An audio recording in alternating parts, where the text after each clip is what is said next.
evening and welcome to Rajya Sabha TV. I'm Aishwarya Kapoor with News Tonight. Let us begin by taking a look at the top stories of the day. Alliances hang in the balance in Maharashtra. BJP and Sena make last-ditch effort to agree on seat sharing. NCP gives Congress a 24-hour ultimatum. In Afghanistan, power-sharing deal signed to allow Ashraf Ghani Ahmadzai to become the president-elect. Choice of Prime Minister left to Abdullah. G20 sign agreement to share information on bank accounts. India among 45 countries likely to benefit from the new arrangement to check black money. And more medals for India on the second day at the Asian Games in Incheon. Shooters and women shuttlers clinched bronze. Medal assured in squash as well.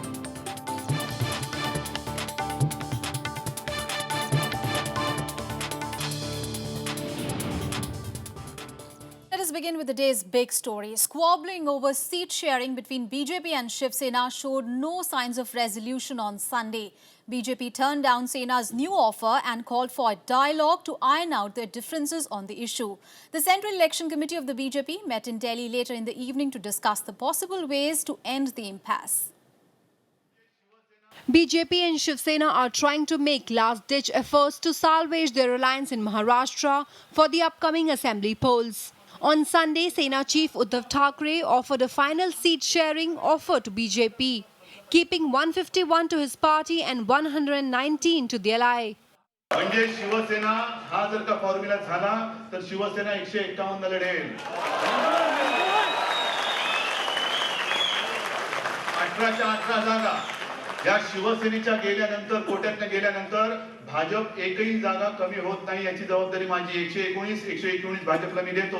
मी घाटापत करतो. मी 18 जागा सोडतो. तुम्ही आता तुमची जागा वाढवण्याचं बोलू नका. But BJP is not ready to buy the fresh offer made by Shiv Sena chief. It has urged its partner to sit for talks and work out a final deal. It also said that the party is in favor to save the alliance from breaking. Maharashtra के जो core committee के members यहाँ पर है, उन्होंने बैठकर ये सोचा है कि भारतीय जनता पार्टी शिवसेना की युति ये बहुत पुरानी है, 25 सालों की है और वो आगे चलनी चाहिए, ऐसे भाजपा की मानसिकता है. इसलिए ऐसे विषयों को लेकर मैं मानता हूं कि रूबरू जब बात होगी तो इस पे आगे हम चर्चा करने वाले हैं. BJP held a meeting of its Central Election Committee on Sunday evening in Delhi, which was chaired by Prime Minister Narendra Modi. Efforts are on to make a last-ditch effort to save the alliance and strike out a deal acceptable to both partners. Bureau Report, Rajya Sabha TV.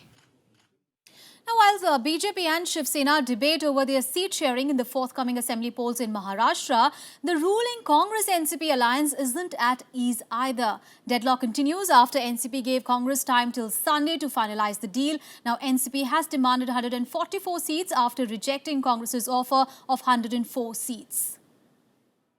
On Saturday, NCP went on the offensive demanding of 144 seats to contest in the Maharashtra Assembly polls next month. The fresh stand came after the party rejected Congress's offer to contest in 124.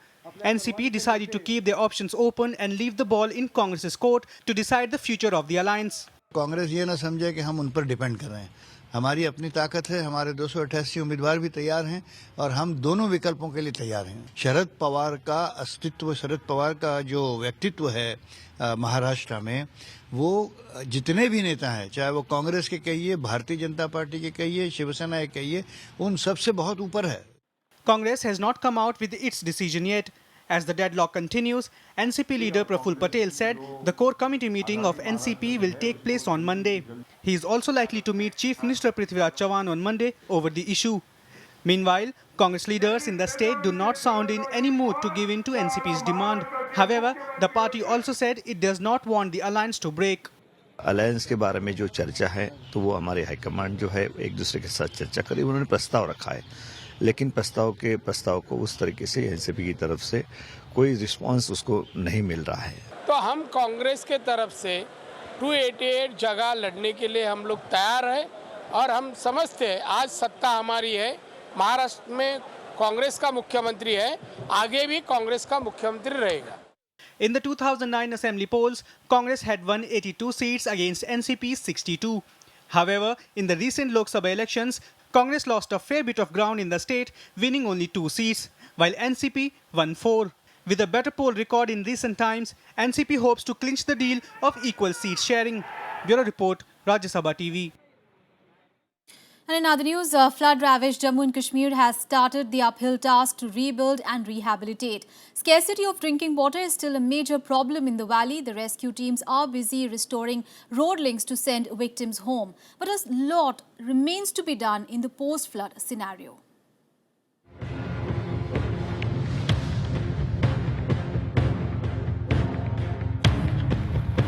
After a fortnight of flood nightmares, people in Jammu and Kashmir are slowly returning to what once was their home. Ravaged by overflowing waters from River Jhelum, some of the houses are barely standing. While victims try to settle down, the scarcity of water has become a major concern.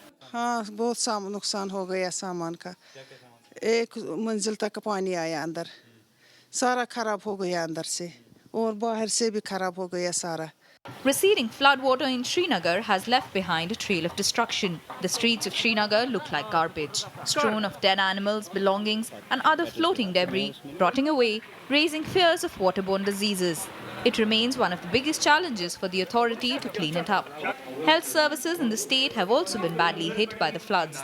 पानी की pumping सबसे ज्यादा जरूरी है और जो कार्कसेस जानवरों के जो पड़े हैं उनको वहां से हटाना है ताकि ये पॉसिबिलिटी ऑफ डिजीज ये कर्व की जाए एंड सबसे पहले अस्पताल जो पानी में घिरे हुए हैं उनको ऑपरेशनल करना बहुत जरूरी है. Special vehicles have been brought in by the NDRF to operate in the flood affected regions. What we have done, we bought these all-terrain vehicles. The purpose is to test a technology where these vehicles can negotiate certain areas where conventional vehicles are not able to go. Severely affected by the floods, migrant labourers have been leaving the valley in large numbers. Their exodus will affect the reconstruction in the valley, which may take months. With winters due to set in soon, victims are looking for more help. With inputs from Ravindra Sharan, Bureau Report, Rajya Sabha TV. US tourists could soon enjoy visa on arrival facility in India as the government is working out a proposal ahead of Prime Minister Narendra Modi's US visit next week. The announcement is expected to be made during his visit where he will meet President Barack Obama on September 30th. The Ministry of Home Affairs is in consultation with the Tourism Ministry to finalize the proposal in time. Under the new facility, visa can be granted to US citizens who do not have a residence or occupation in India and whose sole objective of visiting India would be recreation sightseeing.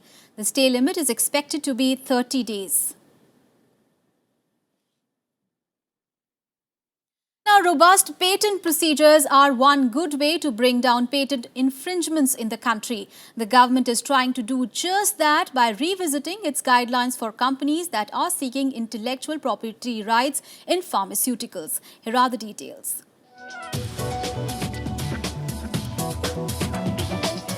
The numbers of patents for drugs are rising, and so is the volume of litigation between innovators and generic drug producers. One of the main reasons for this is the lack of clarity on intellectual property rights, which is why the government is all set to revisit its guidelines to evaluate patent applications. Most pharmaceutical companies have the habit of coming up with several molecules, so-called new molecules, around a breakthrough molecule. In many other countries, in US and Europe, these might get accepted, but in India we don't allow this kind of a system. The proposed guidelines will complement existing procedures. They will further standardize norms to evaluate complex applications. India started granting patents for medicines in 2005. Only 3 pharma companies got them that year. Thereafter, the numbers kept rising from 113 in 2006 and 772 in 2007 to 1,369 in 2008 and 1,046 in 2009. There are 4 conditions which are required to satisfy when a patent is granted. One is that it has to be worldwide novel. It has to be there has to be a non-obviousness as far as it's concerned, and it has to have industrial applicability and and also the enablement provisions, and it should be fully disclosed. Patent infringement is the dominant cause of the tussles between the domestic firms and the multinationals. The domestic firms want the regulator to issue a compulsory license. In India, according to the 2005 amended patent system, we don't allow frivolous patents. We only give patents for blockbuster drug, real breakthrough drugs formulation. Besides bringing clarity and uniformity, the draft guidelines clarify that all applications will be examined on a case-to-case basis without prejudice. Anshu Jaisingh's report for Rajya Sabha TV. Let us now get you all the other national news and updates in nationwide.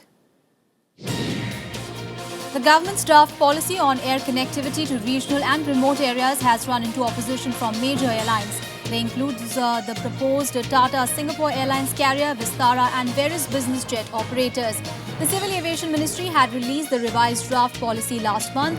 It marks a major shift in route to dispersal guidelines and promises several incentives to airlines that fly to unconnected places.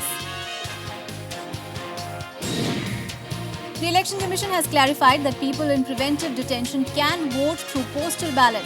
The EC wrote to Chief Secretaries of Maharashtra and Haryana citing Section 62(5) of the Representation of the People's Act that relates to this. Aam Aadmi Party leader Mayank Gandhi and 5 others were booked on Saturday for allegedly threatening to a woman not to report a molestation incident. Now, the 21-year-old female party volunteer filed a criminal complaint against them in Mumbai. The alleged incident took place during the Lok Sabha campaign, which Gandhi contested as an AAP candidate. Indian Railway passengers may soon be able to order their meals through an SMS. The Railways is launching a mobile phone-based service to offer multiple catering options to passengers and provide them a hassle-free journey.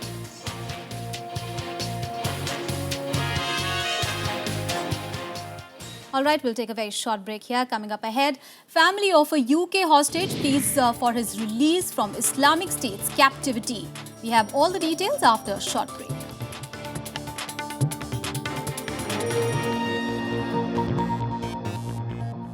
Welcome back after the break. Moving on to some international news now. Rival candidates in the bitterly disputed Afghan presidential election on Sunday signed an agreement to form a unity government. The agreement eases months of tension that destabilized Afghanistan while foreign troops withdraw from the trouble-torn country. A White House statement welcomed the two leaders, saying that the agreement helps to bring closure to Afghanistan's political crisis. A hug and a handshake capped the end of a political deadlock in Afghanistan. Rival candidates signed a power-sharing agreement to install a new president and a new government of national unity. The deal that was signed in a televised ceremony at the presidential palace hosted by outgoing President Hamid Karzai allows Ashraf Ghani to become president while runner-up Abdullah or someone he appoints will be the prime minister. آینده حکومت د جوړښت امضا ولیده او ډېر خوشحاله یم چې زموږ دوه محترم ورونه محترم ډاکټر اشرف غني احمدزی. The deal comes after an UN-monitored audit of all 8 million ballots cast in a June runoff vote that was disputed by both major candidates. US Secretary of State John Kerry brokered the audit. مردم کارگر است، اگر تجار است، اگر سرمایه‌دار است، کلش امروز بسیار خوشحال است، بسیار خوش هستند به خاطر که 6 ماه یا 5 ماه میگذره از انتخابات، بیکاری به حدی خود رسیده بود، کار نبود، مردم تشویش داشتن، خو نمی‌رفتن، کار نمی‌کردن. The US welcomed the deal as an important opportunity for unity. The presidential elections in Afghanistan, the first democratic transfer of power in the nation's history, had raised hopes for a smooth transition from Karzai, who has ruled since the Taliban were defeated in late 2001. But now, after a bitter election campaign and months of wrangling, the stability of the new government will depend on how long will the rivals be able to maintain the union. Bureau Report, Rajya Sabha TV. An India may soon have access to the details of black money stashed abroad.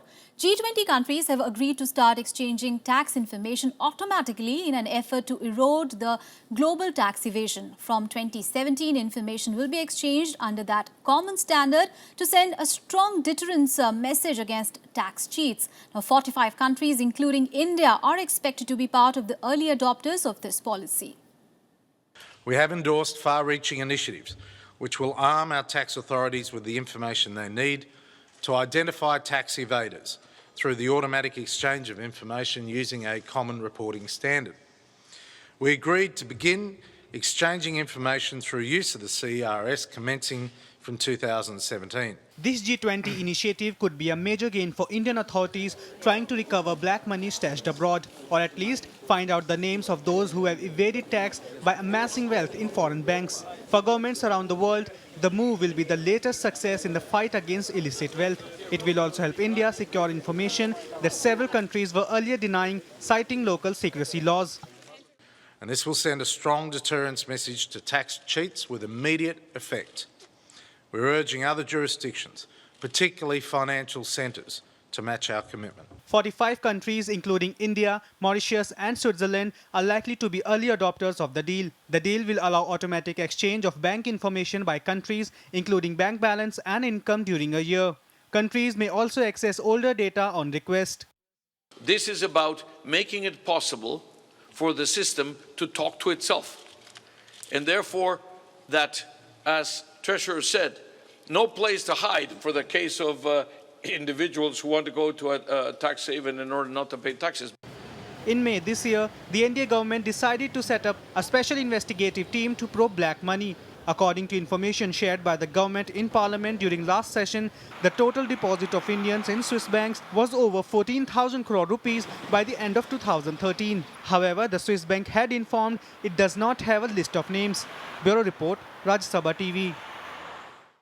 And the wife of a British taxi driver being held hostage by the Islamic State jihadists on Sunday implored his captors to release him. An aid worker, Alan Henning, was captured 10 months ago and shown in the same video released a week ago that documented the gruesome murder of fellow Briton David Haines. Days after the Islamic State released a video showing killing of Briton David Haines, the wife of another hostage, Alan Henning, pleaded with the militants to release him. The appeal comes a day after two high-profile imams in the UK called for his release. Alan Henning, a taxi driver, was seized while on an aid mission to Syria last December. IS has so far released the footage showing the killing of two American journalists and a British journalist and hostage, John Cantley, speaking directly to the camera and promising to reveal what he called the truth about the Islamic State. Meanwhile, Kurdish fighters are scrambling to defend the stronghold of Kobani in northern Syria after many thousands fled after an offensive by IS. Hundreds of people gathered in solidarity for a third day on the Turkish side of the border near the town of Suruk. Officials say close to 66,000 refugees have crossed into Turkey in 24 hours. Earlier, Islamic State militants released 46 Turkish hostages from Iraq, but the country's president said no ransom was paid. Bazı koalisyon taleplerine, tekliflerine o anda hemen ne demek? Tabii biz de varız denilebilirdi işte. Dünyanın devleri bir arada işte beraber onu da yapalım, bunu da yapalım diyorlar. Ama biz hemen bu işe evet diyemezdik. Çünkü bizim 49 canımız var. Bizim için bunlar hallolmadan The United States has launched several airstrikes against the IS fighters. 30 countries have pledged to join the US coalition against the militants, but Turkey said it will only allow humanitarian and logistical operations from a NATO airbase on its soil.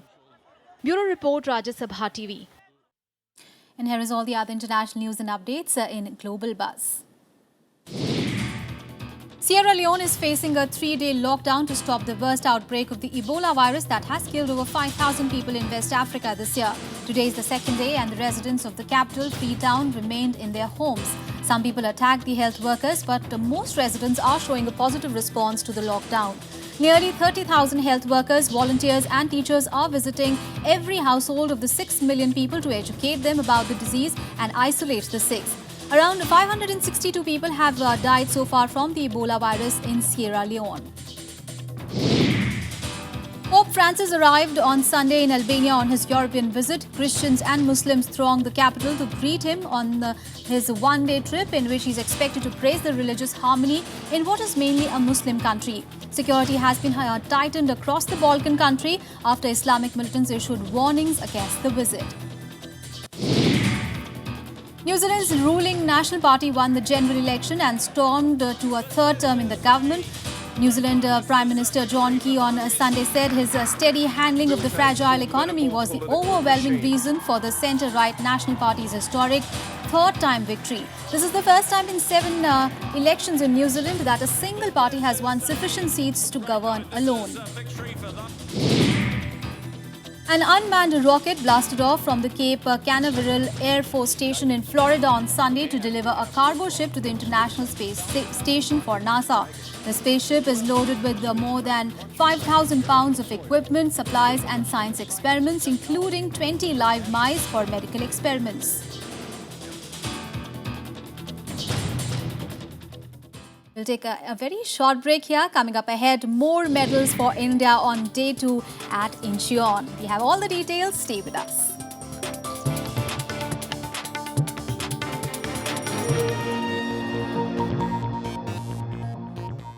Welcome back after the break. You're watching News Tonight. Now, shooters and women shuttlers brought home bronze medals in the 17th Asian Games at Incheon on Sunday. The first was in the men's 10 meters air pistol team event, while the second one came in the women's badminton event. Well, there are more medals waiting for India in squash as well, as semi-finalists Deepika Pallikal and Saurav Ghoshal are assured of at least bronze medals. Take a look.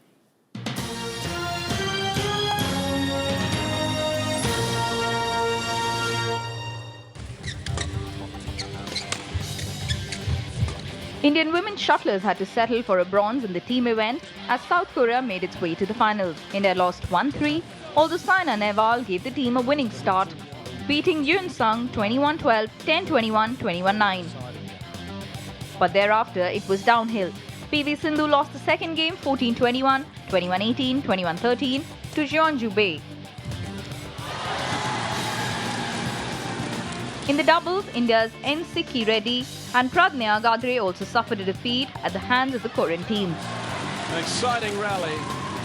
Indian shooters won yet another medal for the second consecutive day at the 17th Asian Games on Sunday. Jeetu Rai was again the star performer as he guided the men's team to a bronze medal in the men's 10-meter air pistol event. The team of Jeetu Rai, Samarish Jung and Prakash Najappa put up a total score of 1,743 points. In squash, India has been assured of at least 2 bronze medals. Deepika Pallikal assured the first women's singles squash medal by winning an all-Indian battle in the quarterfinal. She beat Joshna Chinappa 7-11, 11-9, 11-8, 15-17, 11-9. Saurav Ghoshal entered the men's singles semi-final, beating Pakistan's Iqbal Nazir 11-6, 9-11, 11-2, 11-9. The 28-year-old took control of the proceedings quite early and sealed the match in 58 minutes. In hockey, Indian men's team defeated Sri Lanka 8-0 in their Pool B match to begin their campaign. Rupinder Pal Singh scored a hat-trick, Ramandeep Singh scored 2 more. Bureau Report, Rajya Sabha TV. And now we get you all the other updates from the world of sports and Sports Beat. Sportspersons went on a protest against Sports Authority of India against the decision to hike fee for practice in its stadiums. The Sports Authority of India has recently increased the charge of using sports stadium from 150 rupees to 1500 rupees. The protesting sportspersons also appealed to the government and the Sports Authority to charge nominal fee for using stadiums. Lewis Hamilton has won the 2014 Singapore Grand Prix on Sunday. The British Formula One driver passed Sebastian Vettel to claim the victory. This was his 3rd pole in Singapore, 6th this season and the 37th of his career. Arsenal defeated Aston Villa 3-0 in the English Premier League on Saturday night. Ozil's first away goal in an Arsenal shirt put them ahead after 32 minutes in the game. Arsenal had not won in their last 3 matches and had only 1 league victory to their name this term ahead of this game. Meanwhile, Liverpool suffered a surprise 3-1 loss away to West Ham at Upton Park. Bayern Munich played a goalless draw with Hamburg in Bundesliga on Saturday. Bayern dominated for most of the match but could not break down a resolute defence. Thomas Müller and Jerome Boateng wasted chances to seal the fate of the match for Bayern.